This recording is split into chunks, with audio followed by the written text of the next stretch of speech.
लीजिए दोस्तों, मुस्लिमों से आया डिप्टी सीएम का नाम। हाँ, तेजस्वी ने चुन लिया, राहुल ने कह दिया ओके। चुनाव से पहले घोषणा, शाह ओवैसी चौंक गए। दोस्तों, अब तक आपने उलाहना राहुल गांधी और तेजस्वी यादव को बीजेपी और एमआईएम की ओर से दी जा रही थी। मुस्लिम समाज के बीच भ्रम की स्थिति बनाई जा रही थी। लेकिन इस दौरान तेजस्वी यादव ने पहले ऐलान किया कि मुकेश सहनी के अलावा और भी डिप्टी सीएम होंगे और अब सामने नाम भी आ गया है। एक चेहरा तेजस्वी की ओर से दिखाया गया। कहा जा रहा है कि मुस्लिम समाज से आने वाले ये नेता महागठबंधन की ओर से डिप्टी सीएम होंगे। नमस्कार दोस्तों, आप देख रहे हैं द राजनीति का विशेष सेगमेंट। मैं हूं आपके साथ यासूब रजा।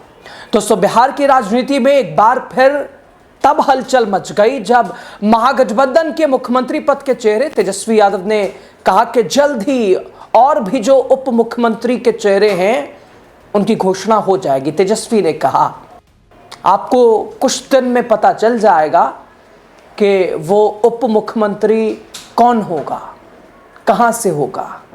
दोस्तों, ये बयान न केवल बिहार के सियासत में नई बहस जिसने छोड़ दी है, बल्कि आगामी विधानसभा चुनावों के लिए महागठबंधन की रणनीति को भी दिखा दिया, उजागर कर दिया है। 2 दिन पहले ही आपने देखा होगा, पटना में एक संयुक्त प्रेस कॉन्फ्रेंस में तेजस्वी यादव को मुख्यमंत्री पद का आधिकारिक चेहरा घोषित कर दिया गया और इनके अलावा वीआईपी के मुकेश सहनी को उप मुख्यमंत्री चेहरे के तौर पर पेश कर दिया गया। यह कदम कई हफ्तों से चली आ रही आंतरिक कलह और बंटवारे की अनिश्चितता को दूर करने के लिए उठाया गया है। इसके साथ ही दोस्तों, अशोक गहलोत ने कहा कि सरकार बनेगी तो 1 से ज्यादा उप मुख्यमंत्री बनेंगे। अब तेजस्वी ने भी कहा कि जल्द ही और जो उप मुख्यमंत्री का नाम है उसका ऐलान कर दिया जाएगा, उसकी घोषणा कर दी जाएगी। मुकेश सहनी के अलावा अभी तक किसी के नाम की आधिकारिक रूप से घोषणा नहीं हो सकी है, लेकिन घोषणा में कहा गया है कि 1 से अधिक उप मुख्यमंत्री बनेंगे। दोस्तों, माना जा रहा है कि अन्य नाम कांग्रेस और वाम दलों से हो सकता है। इसमें संभावित नाम किसी दलित या मुस्लिम नेता का हो सकता है। दोस्तों, बिहार विधानसभा चुनाव में मुस्लिम की सहभागिता को लेकर उठे लगातार सवालों के बीच आरजेडी नेता तेजस्वी यादव ने कारी सुहैब उर्फ अब्दुल को अपने हेलीकॉप्टर में बिठाकर नया सियासी दांव खेल दिया है। बिहार में चुनाव प्रचार के बीच असदुद्दीन ओवैसी की एमआईएम तेजस्वी यादव के सीएम वाले फेस पर सवाल उठाते हुए न जाने कितने सवाल उठाए एमआईएम ने, ओवैसी की पार्टी, ओवैसी की पूरी टीम ने। मुसलमान नेताओं को क्यों नहीं सीएम का चेहरा, डिप्टी सीएम का चेहरा घोषित किया गया, इसको लेकर ओवैसी टीम ने न जाने तेजस्वी को और महागठबंधन के तमाम दलों और नेताओं को क्या क्या नहीं सुनाया। एमआईएम के आरोपों पर सियासी चर्चा छिड़ गई। तेजस्वी यादव ने मुस्लिम नेता कारी सुहैब को अपने हेलीकॉप्टर में बिठाकर दोस्तों दाव चल दिया है। तेजस्वी ने खुद अपने सोशल मीडिया प्लेटफॉर्म पर कारी सुहैब और अन्य नेताओं के साथ हेलीकॉप्टर की तस्वीर शेयर की है।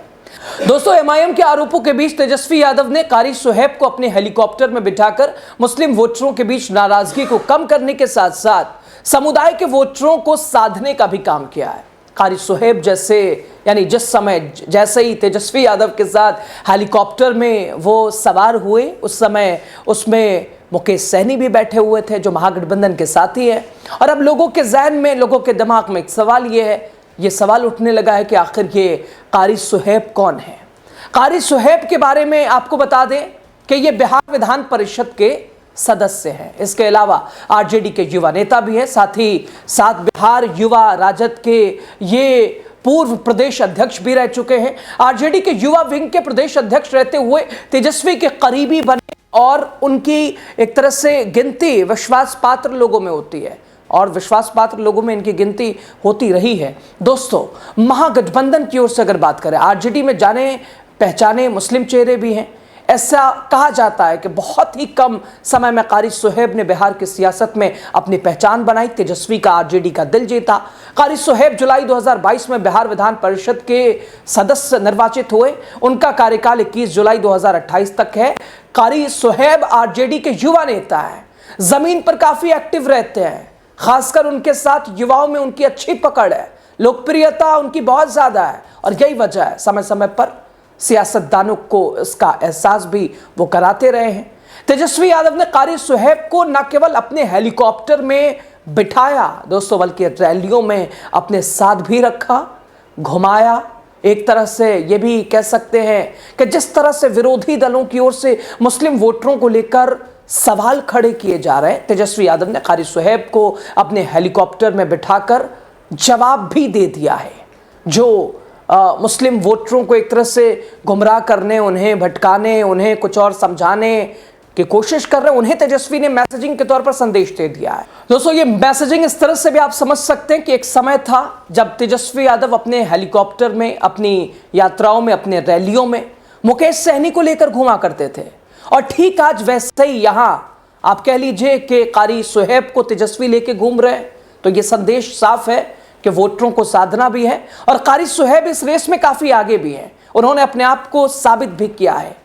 दोस्तों, कहा जा रहा है तेजस्वी यादव ने जिस तरह से अपने वादे के मुताबिक मुकेश सहनी को डिप्टी सीएम का चेहरा घोषित, उसी तरह से कारी सुहेब को भी डिप्टी सीएम का चेहरा घोषित करवा सकते हैं। क्योंकि मुकेश सहनी को भी ऐसे ही तेजस्वी ने घुमाया था, ऐसे ही अपने साथ रखा था, रैलियों में, हेलीकॉप्टरों में, और ठीक वैसे ही स्क्रिप्ट यहां दोहराई जा रही है। और ऐसे में जब चर्चाएं हैं कि एक और डिप्टी सीएम आएगा, तो यहां तो नाम अब साफ होता नजर आ रहा है। दोस्तों, ये घोषणा महागठबंधन के लिए राजनीतिक रूप से फायदेमंद हो सकती है, लेकिन चुनौतियां भी इसके बीच है, चुनौतियां भी इसके इर्द गिर्द हैं, आसपास है। इन घोषणाओं से महागठबंधन को जातीय आधारित वोट बैंक एक तरह से मजबूत हो सकता है। तेजस्वी को सीएम चेहरा बनाने से मुस्लिम यादव वोट बैंक मजबूत होता है, जबकि उप मुख्यमंत्री पदों से अन्य जो पीछे यानी वर्ग है, जो पिछड़ा वर्ग है, यानी ईबीसी को लुभाने का भी एक प्रयास है। एमवाई कोर यानी 25 से 30% वोट के साथ ईबीसी के 36% को जोड़कर गठबंधन का वोट शेयर 50 से 55 तक पहुंच सकता है। मुकेश सहनी की वजह से उत्तर बिहार यानी मिथिला सीमांचल में 15 से 20 सीटों पर फायदा हो सकता है, जहां 2020 में महागठबंधन कमजोर था। दोस्तों, युवा वोटरों को तेजस्वी का 20 महीनों में 20 साल का काम वाला ये वादा एक तरह से आकर्षित कर सकता है, लुभा सकता है। तेजस्वी यादव का यह बयान और यह तस्वीर ऐसे समय में आई है जब 6 और 11 नवंबर को होने वाले विधानसभा चुनाव नजदीक है, और ऐसे में महागठबंधन अपनी पूरी ताकत के साथ मैदान में उतरने की तैयारी कर रही है। और सहरसा में चुनाव प्रचार के दौरान तेजस्वी ने प्रधानमंत्री नरेंद्र मोदी पर भी निशाना साधा। उन्होंने कहा कि मोदी जी गुजरात में फैक्ट्रियां लगाते हैं, बिहार में जीतना चाहते हैं, जीत चाहते हैं, लेकिन ऐसा नहीं होगा। दोस्तों, तेजस्वी कहते हैं कि हम बिहारी हैं और हम बाहरी लोगों से नहीं डरते। दोस्तों, यह बयान न केवल बिहार के क्षेत्रीय अस्तित्व को उभारने की कोशिश है, बल्कि बीजेपी के खिलाफ जनता को एकजुट करने की राजनीति, एक तरह से रणनीति भी दिखाता है। तेजस्वी यादव को हाल ही में महागठबंधन का मुख्यमंत्री पद का उम्मीदवार घोषित किया गया, जबकि विकासशील इंसान पार्टी वीआईपी के नेता मुकेश सहनी को उप मुख्यमंत्री पद का उम्मीदवार बनाया गया है। यह घोषणा चुनाव से महज 2 सप्ताह पहले हुई है, जिसके कारण महागठबंधन के सामने एकजुट होकर पूरे जोश के साथ प्रचार करने की चुनौती है। सीट बंटवारे की बातचीत में मुकेश सहनी की सख्त एक तरह से मोल भाव की रणनीति ने महागठबंधन के भीतर कुछ तनाव पैदा किया था, लेकिन अब उनकी भूमिका तय होने की, गठबंधन को मजबूती मिलने की भी संभावना है। और अब जिस तरह से दोस्तों तेजस्वी यादव का कारी सुहेब को हेलीकॉप्टर पर अपने साथ जगह देना, घुमाना, उससे अटकलें लग रही हैं। कारी सुहेब भी डिप्टी सीएम की रेस में तेज। आपको क्या लगता है? कमेंट बॉक्स में आजादी से अपने बात कीजिएगा, खुले मन खुले विचार के साथ। शुक्रिया आपका।